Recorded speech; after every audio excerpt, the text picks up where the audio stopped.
Sorry ma'am sorry. ঠিক আছে, কোনো ব্যাপার না, তোমরা নকল করো। ব্যাপার না।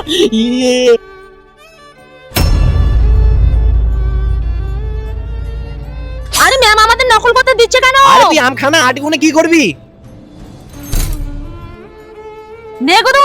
না রে, আমি নকল করতে পারবো না, আমার বাবা জানতে পারলে আমাকে সেই দিবে। গুদু তুই কান্না করছিস কেন?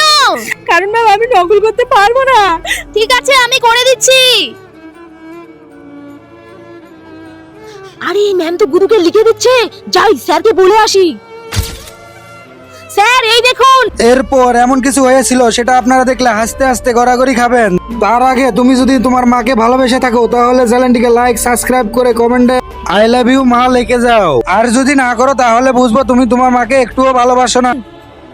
বেঙ্গি তোদের ম্যাম আগে এইরকম ছিল না। মানে আসলে 7 বছর আগে ম্যামের একটা ছেলে ছিল, ও নকল করতে গিয়ে। নকল করছিস?